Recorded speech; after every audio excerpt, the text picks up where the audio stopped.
from beginning. I'll just move this. Thank you for the introduction, Professor Michels. My name is Ethan Roesler, and I'm a history major as well as a creative writing major. And my research has been focused predominantly on the Samoan American community in the Inland Empire. And I've also been helping Professor Gudis, who is attending today, with research on the Mexican American community and the citrus pickers out here in the IE as well. So without further ado, I'll get into it. So the title of my presentation is U.S. Imperialism's Aftershocks, the Consequences of Historic Intergenerational Trauma for American Samoans. And to introduce my topic, I briefly state here that my ultimate goal was to re-examine and recontextualize past studies on the United States' involvement in American Samoa and what the legacy has been of those imperialist involvements, you know, positive and negative, and what barriers American Samoans still face today. And here you can see the island of American Samoa as well as Manua and Swain Islands, which together form the eastern portion of the Samoan archipelago. This research was conducted primarily through the analysis of historical documents, articles, cartoons, as well as a multitude of oral history interviews I conducted with two Samoan churches out here in the Inland Empire, one in Ukaipa, that is a Seventh-day Adventist Samoan church, and one in Ontario, which is an Assembly of God Pentecostal church. And I included an image of California and Hawaii at the bottom because those are the two states where the most Samoans migrate to, so much so that they actually outnumber the population of Samoans in American Samoa at present. So briefly, the impetus for the United States' involvement in American Samoa a century ago was rooted on a historical foundation of fiscal greed, territorial expansion, and manipulated diplomacy, as well as proxy civil wars, and a still large, pertinent legal and racial discriminatory legislation that American Samoans deal with. This led to the islands being progressively annexed in 1900, 1904, and 1925. And what little sovereignty Samoans had was lost, and they gained the U.S. national status, which at the time was a euphemistic way of basically assigning the legal status of colonial subject to Americans inhabiting the territories and colonies acquired by the United States. And U.S. nationals today only exist in American Samoa. It's a legal status that is unique to them. And here I provided a quote just to cover what took place at the end of the 19th and early 20th century when the United States divided Samoa between Germany and Great Britain. I have some images here of US soldiers partaking in military action in order to defend claims to the islands that they perceived were theirs at the time and to this day. And a quote from King Malietoa, who described what took place as a crime against the law of nations only equal to the dismemberment of Poland, Denmark, and France. And following that period, the US Navy maintained executive control over Eastern Samoa. And that period was characterized by rather ham-fisted lack of accountability, authoritarian rule on the part of the US Navy over the Samoan populations, which would ultimately lead to a Mao protest movement that over many decades granted the American Samoans slightly more autonomy and got rid of their disenfranchisement on the island when it came to voting for governors who presided over the islands. And here I included a couple images of the first and second democratically elected governors of American Samoa, Peter Coleman and A.P. Lutali. as well as an image from the Mao movement. It's a meeting that took place in the 20s there in American Samoa. Here I wanted to discuss some of the impetuses for the migration that would begin taking place post-World War II from American Samoa to the mainland United States and Hawaii. Essentially, the infrastructure that was developed by the US Army while they were fighting against Japan during World War II was quickly abandoned following the end of the war.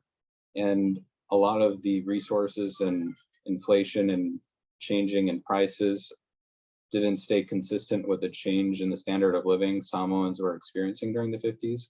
There were also economic factors such as a drought, which impacted the amount of food supplies that they had, and the knowledge that because they were US nationals, they weren't barred from leaving the islands if they wished to go live in the United States. And many chose to do so as a result, especially those who had skills and knowledge that they felt was valuable and didn't want to go to waste working in the fields in Samoa, or American Samoa, I should say. Some of the historical consequences of Samoan immigration are listed here on this slide. Many of the Samoans I spoke to suggested that the Matai system that is still preserved on American Samoan, which is a unique form of government that coincides with the history of and hierarchical structure of how the chiefs would oversee their villages. It began to become less appealing for a lot of Samoans who are looking for a change. So the incentive to kind of separate themselves from that rigid structure was another push, but simultaneously meant that they were losing an aspect of their heritage that they had come to know. There was a stratification from communal centers over time. The places I went to in order to connect with Samoans were predominantly churches, and that still is the case today in the sense that they congregate there predominantly. Those are their primary communal centers. But as time passes, more and more Samoans seem to drift away from the church and sort of diffuse into the surrounding communities, and those close family ties that used to be common back in the archipelago are gradually degraded over time. Barriers to advancement and employment is another issue. Due to the fact that they're still US nationals, they often encounter issues when it comes to voting in federal elections, as well as holding certain government jobs. Examples that I can think of from the interviews I conducted was one Samoan police officer who was applying for a position in a local sheriff station he worked at was denied the position solely because of his US national status, even though he was an American born on US soil. And other examples of that were fairly common during my interviews. This type of legal discrimination that is unique to the Samoan community. Another issue that has come to the forefront is that knowledge regarding their language and their history and culture seems to also be evaporating, especially with the younger generations that often haven't even visited American Samoa and were born in California and Hawaii. During the church services that I would attend, many of the Samoan children and young adults could understand the language but had difficulty speaking it. And that was a point of contention that presented itself fairly regularly. Another issue is when a lot of the skilled laborers left Samoa, American Samoa, for the mainland, they prompted a lot of the unskilled family members to join them over time as they established themselves here in California. And unfortunately, because some of their family members may not have had the language skills or the knowledge required to be competitive in the workforce, they often have to rely on welfare assistance in order to get by. And lastly, another consequence for American Samoa is that all of their skilled laborers incentivized by higher pay here on the mainland typically end up leaving the island, which means that the talent they can pull from there in order to improve the conditions is lacking. And also the change in the diet that accompanies moving from one place to another, going from, healthy, high protein foods to high carbs and high sugar foods has also led to problems regarding diabetes and high blood pressure in the community that was also fairly common in my experience, just based on what I saw. I had the unfortunate opportunity to attend some of the funerals, and when asking around, the common response for them was that they had to do with high blood pressure and health related issues. It appears I went back in my presentation.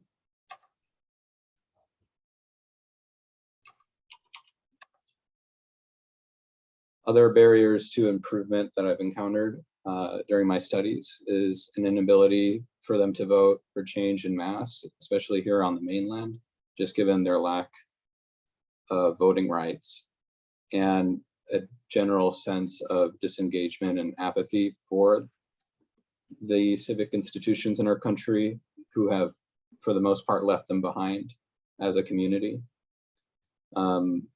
There is a lack of education in American Samoa as well as here regarding their history and what the United States has perpetrated on them over the years. Oftentimes it wouldn't be uncommon during an interview for Samoans to be surprised by what I was telling them in regards to their history and political status. It seemed that oftentimes they only had a cursory or superficial knowledge, and as soon as they were informed about the full reality of what was taking place in the community, did they become more impassioned and eager to learn more about it. Another issue, especially among the older generations that are more hesitant to advocate for change, is a fear that the US government may seek reprisals from them, and in the form of taking away some of their land rights, their protections that they have in place as an unincorporated US territory. Oftentimes they'll cite what's taking place in Hawaii, where Mark Zuckerberg has purchased large quantities of native Hawaiian lands in order to turn it into his own personal mansion and estate.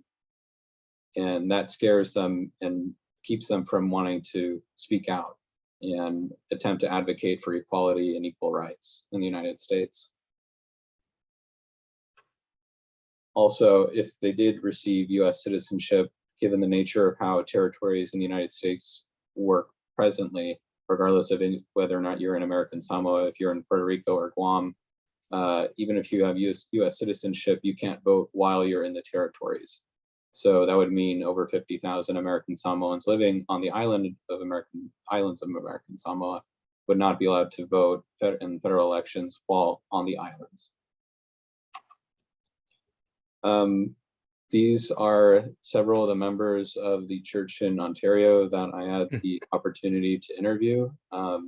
It was a pleasure interviewing them and getting to know them all and their individual stories and experiences.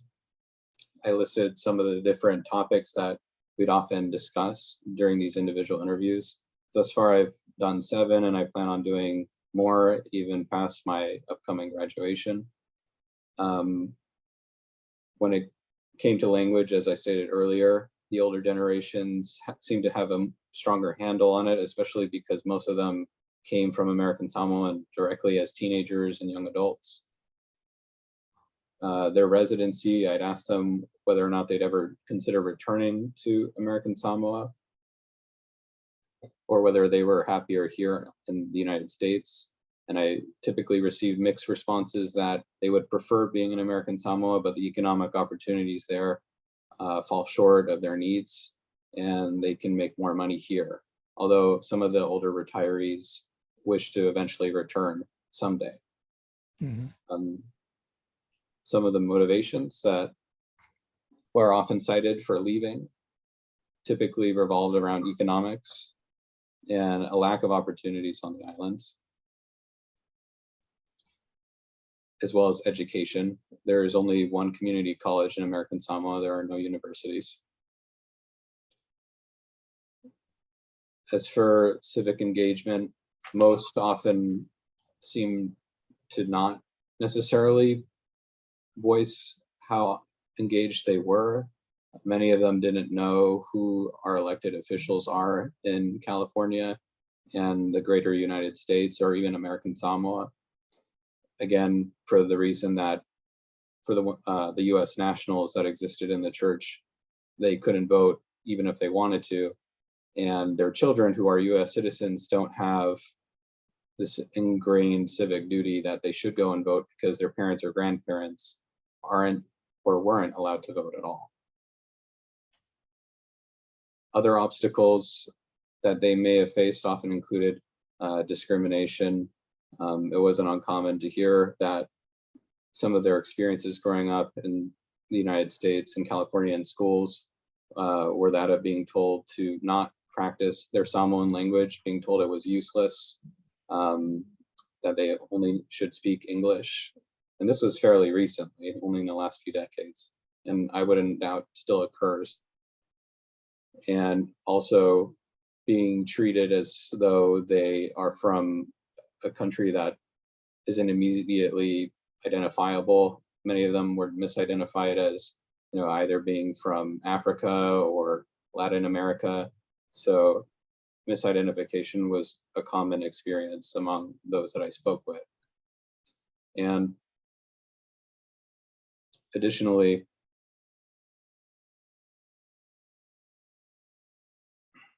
those who served in the military spoke about the reality that if they wanted to advance beyond the starting position that they go into with, they were prevented from doing so as they were US nationals and had to go through the process of receiving their US citizenship before they were eligible, which often is expensive and requires them to apply as though they're a foreigner.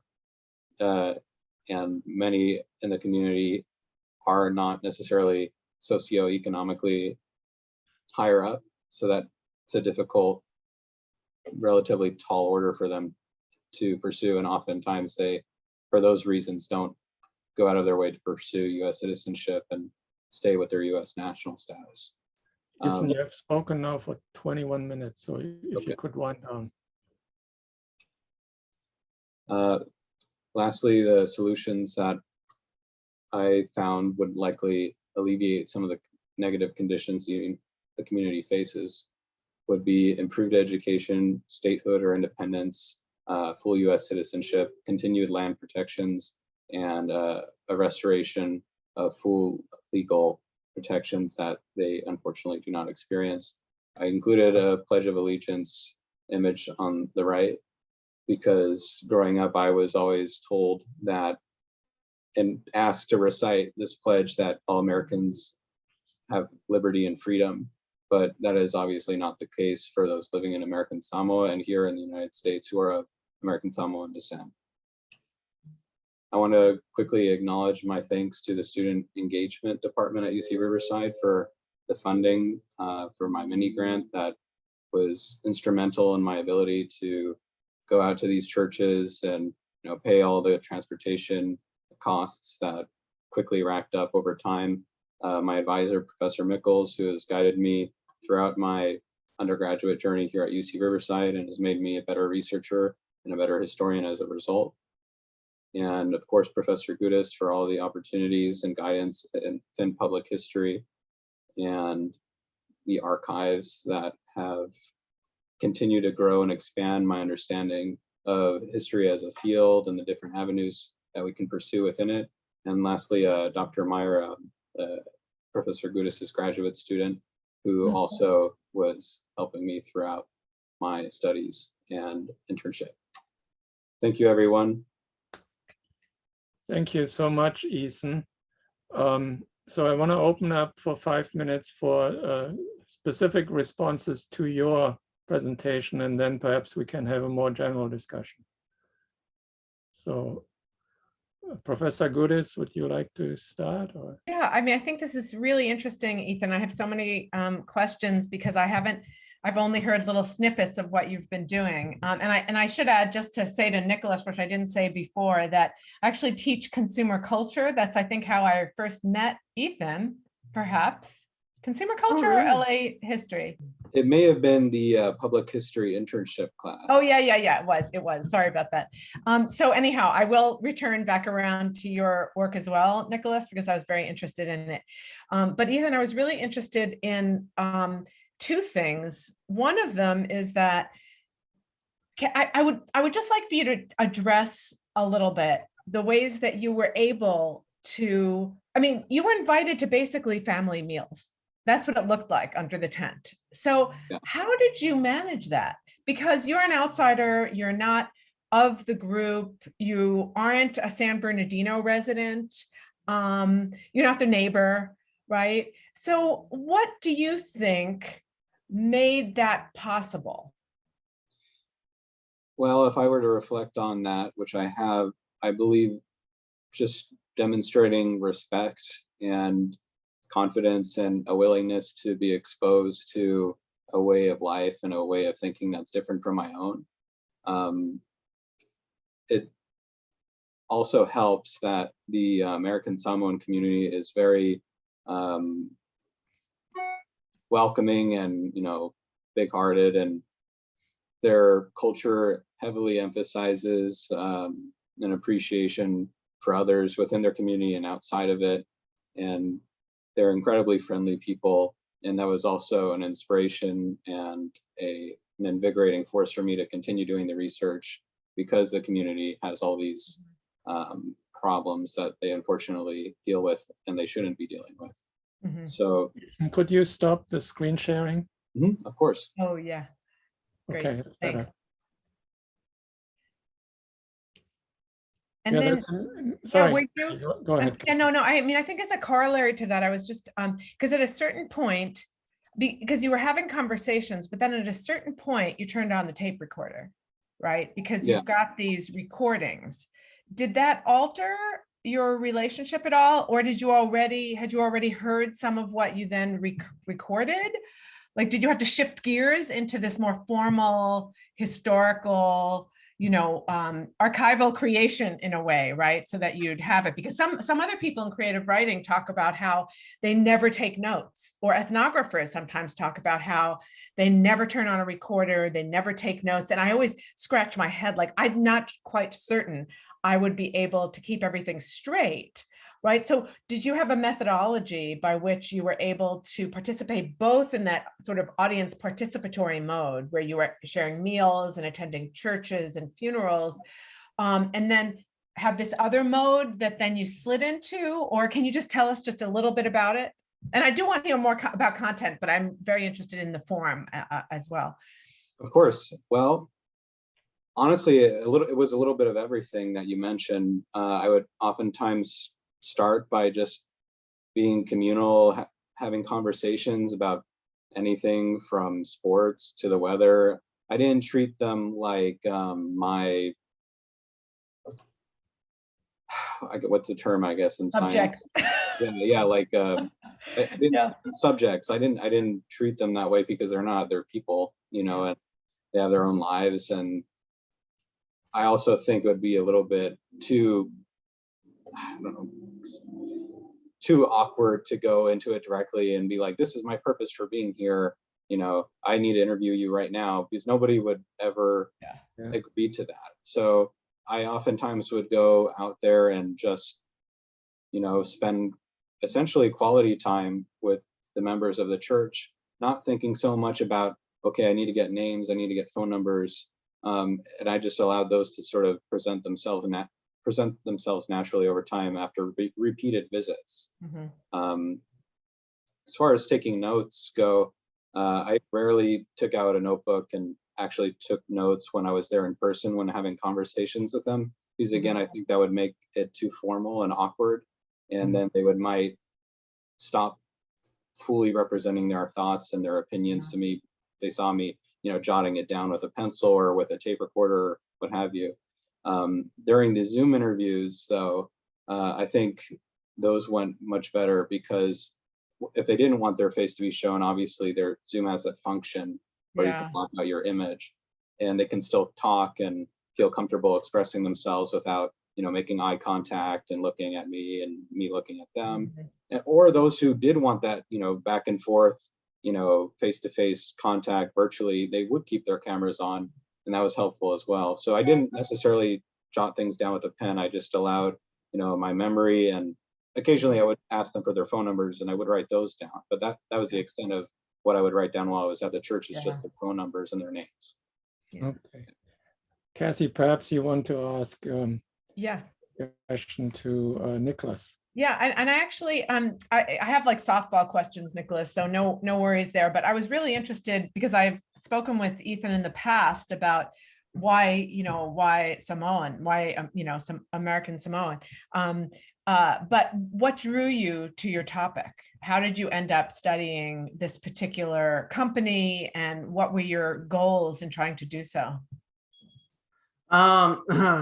So as I said before, this started as a project for Business 103 last quarter. So basically the project was, we had to pick a Fortune 500 company and do basically a marketing plan for them. Oh, I see. So, I was looking through the list of Fortune 500 companies, and I don't know, Pepsi-Cola kind of came out to me. I think part of the reason I want to do it is because I always thought, like they kind of always play second fiddle to Coca-Cola. So part of me was thinking like, maybe I could turn this project into like kind of a way to, to help them like trump Coca-Cola, or at least get more foothold against them. But that was what I was kind of going in with thinking.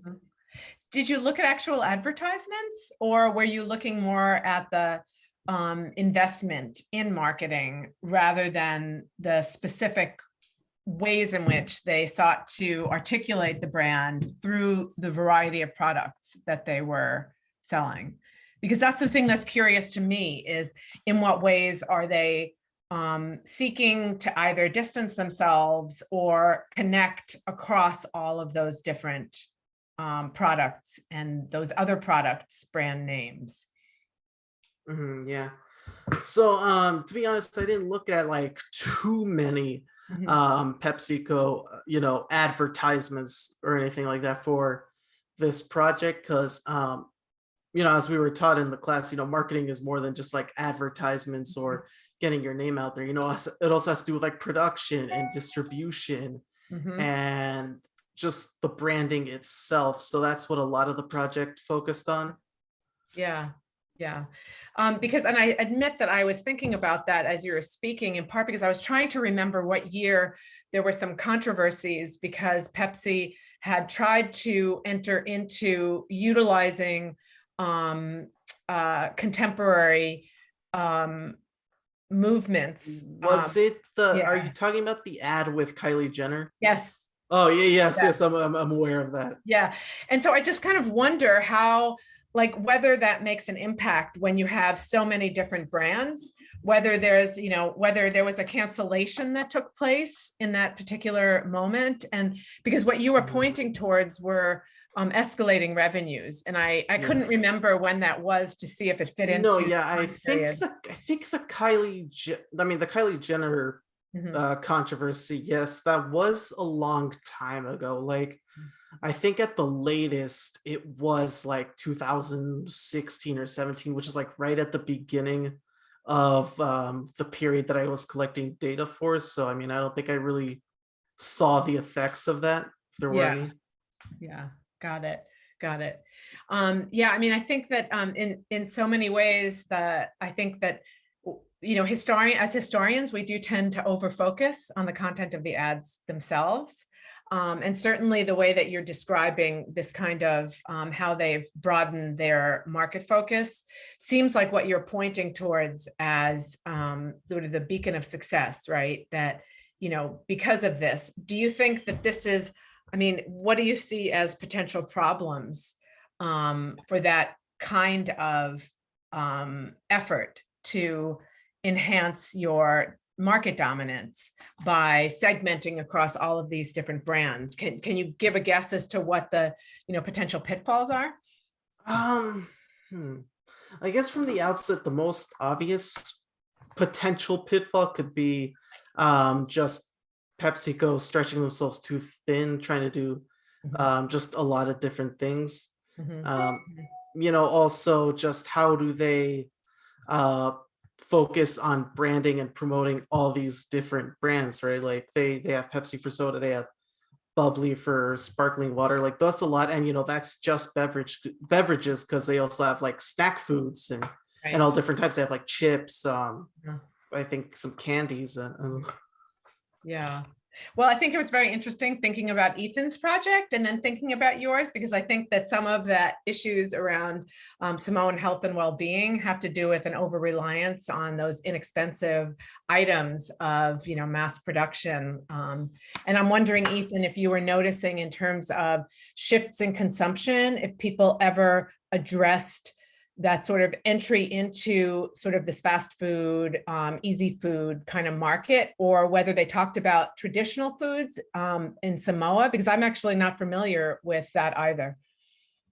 Among the many things I'm not familiar with about American Samoa, quite honestly. Well, they did speak about both experiences, eating traditional food back in American Samoa, and then eating, the more processed cheap food here in the United States, as well as the crossover between the two, because obviously American Samoa is part of the US. So a lot of the cheap foods that are processed and very bad for your health here are also available on the islands. And I received a range of answers, but the traditional foods that they typically ate were, primarily coconuts, pork, and like raw seafoods like sushimi. And it was all delicious and I enjoyed it, but oftentimes they tended to kind of also mix that in with some more unhealthy foods like turkey tail and sodas, as Nicholas was mentioning. There was some communal dining sessions like the ones that I showed you in those images under the tarp tents, where because they believe in being generous and presenting you with a lot of food, they'd give me, just solely me as an individual, 4 or 5 cans of soda. The expectation that I drink it all myself or take it home and drink it on my own. And also the serving sizes I received were very bountiful and large, but probably not the most healthy thing to be eating all the time either. Still delicious though. Obviously you can't go wrong with pork and chop suey and all the other, and sausages and all the stuff that they enjoy eating. But yeah, it was something I noticed. I have a question for you, Ethan. What strikes me as particularly tragic is the loss of history, historical memory. Yeah. And you are making a very important intervention. So I have 2 questions. One is, how do you explain this loss of historical memory? And second, do you have a sense that your intervention can make a difference? Well, yes, I have been making quite the concerted effort to, piece by piece, try to preserve as much of the oral history as possible. The problem I see with the lack of historical knowledge existing within, new generations of the community is not only is it not taught in full back in American Samoa and the American schools there, which tend to, again, downplay, whitewash, obfuscate the true nature of the United States' imperialist involvement there. But here in the States, as I mentioned earlier, when they do try to speak Samoan in school, or they want to try and learn more about their history, there aren't any opportunities to do so, or they're dissuaded from pursuing it by figures of authority like teachers and so on and so forth. I know one conversation I had recently with both a Hawaiian and a Samoan was that they don't like being lumped in with the Asian community, because oftentimes it's like Asian Pacific Islanders, Asian American Pacific Islander, they get lumped together, and they find that because they're lumped together, the Asian American community can sometimes receive more attention because there are more of them here than the Pacific Islander community, and they often get overshadowed and swept under the rug. So those are just some examples that came up during my interviews and conversations. is that there isn't really a strong educational force back on the island or here in the mainland or in Hawaii that's making the effort to make the community aware of the problems that they face in the history, and more generally speaking. What does this mean for Samoan identity? Is history not important for Samoan identity, or is that identity gradually disappearing? Or at least for the young generation? Samoan identity is very important to Samoans, even the younger generations. However, whether you would consider it to be the purest form of Samoan identity, that is also a point of contention. Some of the older generations within the Samoan community I spoke with, who do speak the language and have, the tattoos, the rites of passage that they receive, are upset by younger generations of Samoan who don't put in the effort to learn the language, but still get those same rites of passage tattoos. So the purest form, whatever that is, because nothing truly is, 100% pure, seems to be, again, gradually degrading with each successive generation here, especially because a lot of them had the opportunity to go back to American Samoa because of the expense that would incur upon them, right? It's expensive to fly all the way out there to the South Pacific from the States, and a lot of the communities aren't, of a higher socioeconomic status just due to the legal restrictions that have been presented and forced on them. So it's a complex issue, and it's one that is currently very present within the community. I have a question for Ethan, if you don't mind. Of course. I'm sure interviewing a lot of different people, you've heard some interesting things. So I guess for you personally, what was like interview that stood out to you, or that's like the most memorable?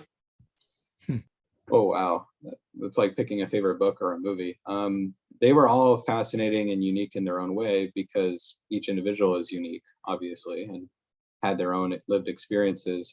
Some that immediately come to mind was one in which a woman in the church who was a US national wished to get married to a Samoan from New Zealand. And typically, if you're a US citizen and you want to marry someone who's not from the United States, there's a fairly straightforward legal process in order to accomplish that. But because she was a US national, she was treated as though she was a foreigner. So she herself had to apply for full citizenship first in order to marry this man and have it legally recognized in the courts, which took a lot of time and money. I think it took somewhere around 2 years, if I remember correctly. So as you can imagine, these are just some of the examples that,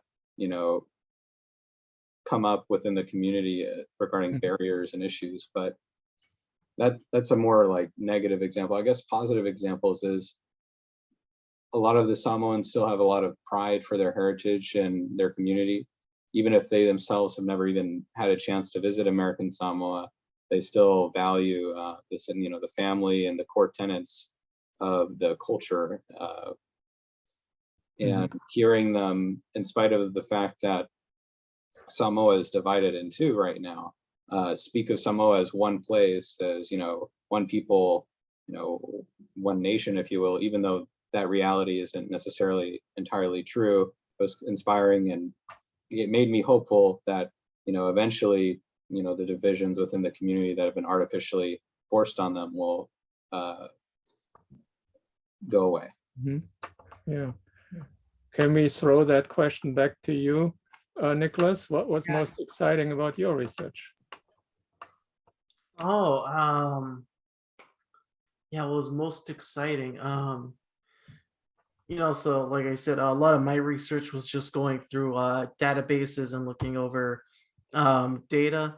I guess really the most memorable thing for me is really just finding out how much more Pepsi was sort of invested in production than Coca-Cola, because I was expecting the opposite. And also, while I knew that Pepsi was bigger than, just the Pepsi soda, like, I was not expecting just how many different things they own and are a part of, And, I thought it was also, just really interesting how they really seem focused on leveraging partnerships and deals.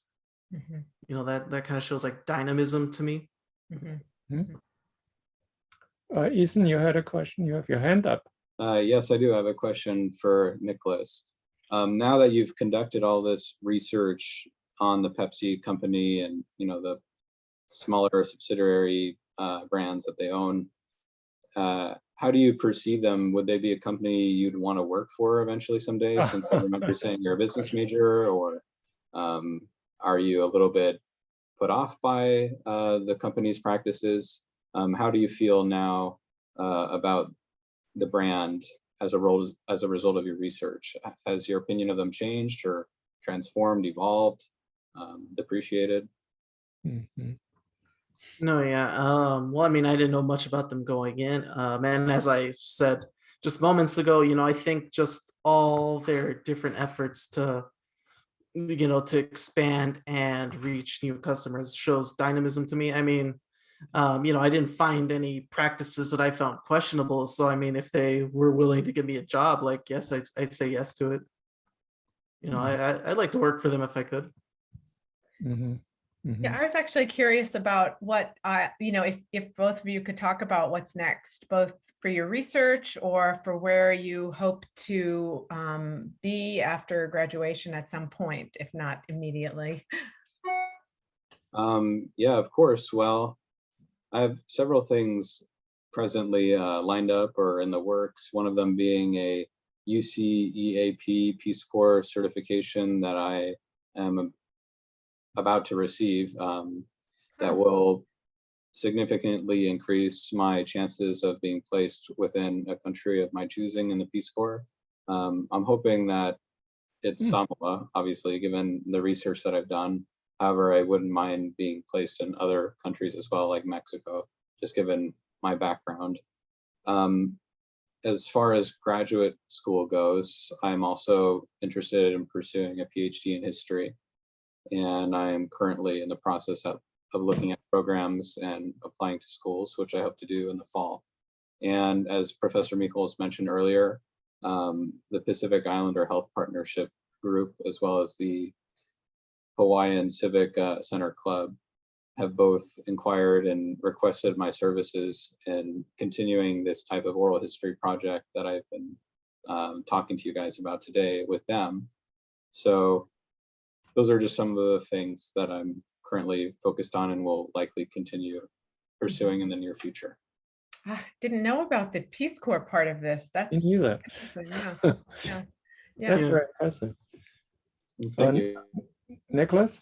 Oh, yeah. Okay. So, as for me, really, I plan to go back. I'm originally from LA, so I plan to go back there after graduation. I was thinking of also looking into graduate school to earn an MBA.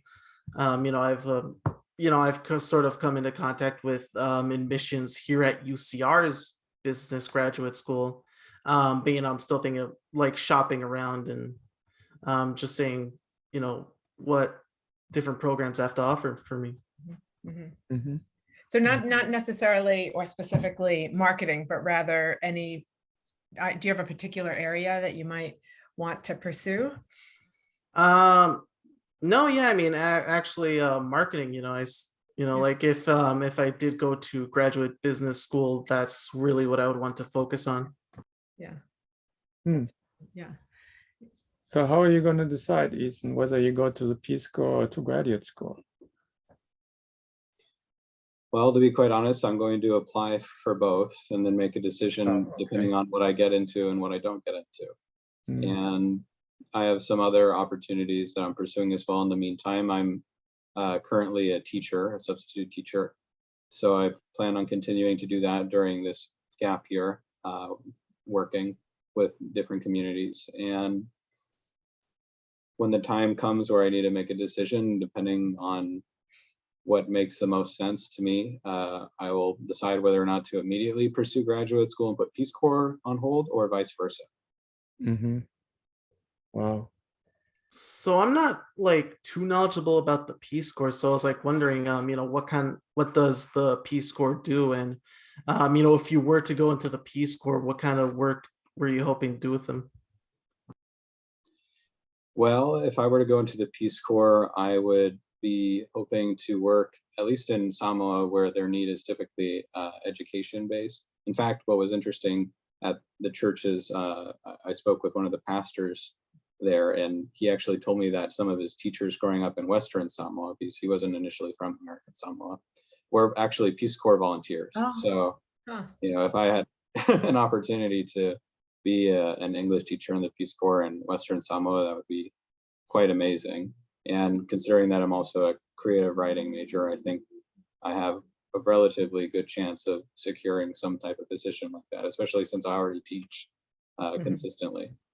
And as far as what you can do in the Peace Corps, it's ranges from education to business to youth development, to medicine to agriculture, basically whatever skills you can present. And if you're willing to give up your time to go abroad and work in a country with a high degree of need in whatever form that may be, they'll consider your application. So that's kind of my short and sweet summary of what the Peace Corps is for you.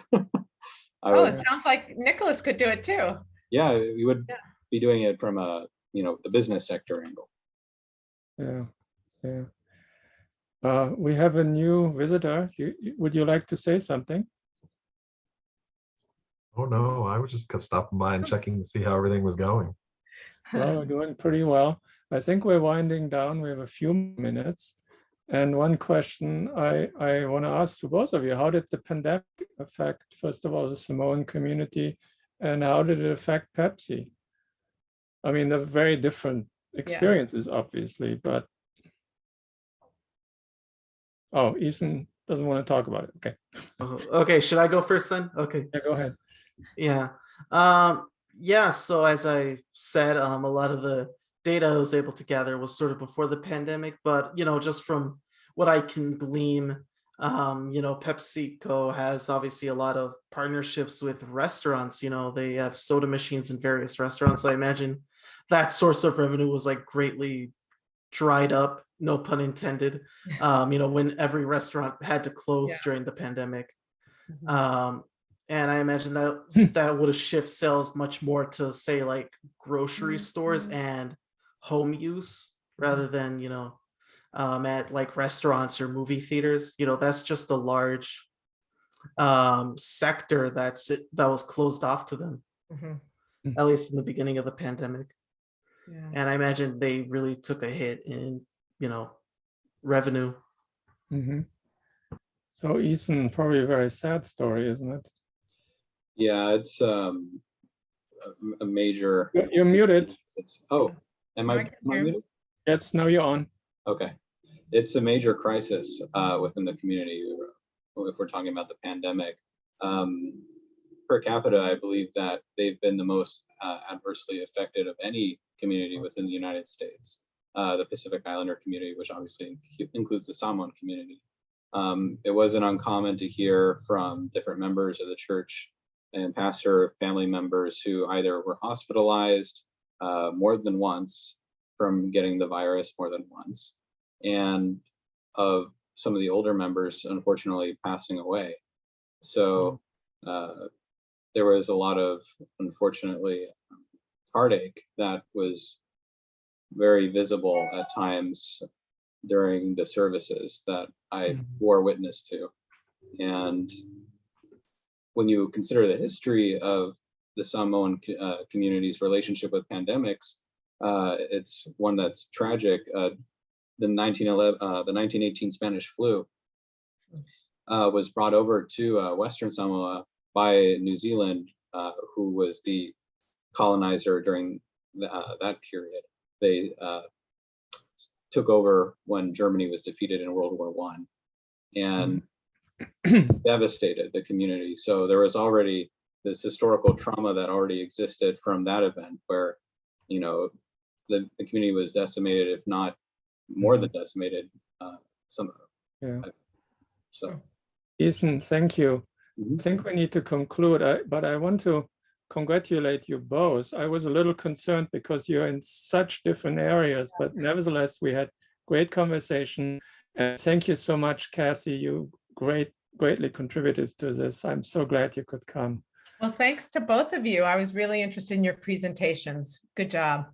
Yes, and Thank good you. luck to you. And Ethan, I hope to see you soon. So Yeah, me too, Thank Ethan. you. And I'll hopefully meet you in person one day, Nicholas. I know. yeah, good luck to you. Take care. Bye. All Bye. right. Bye. Thank you.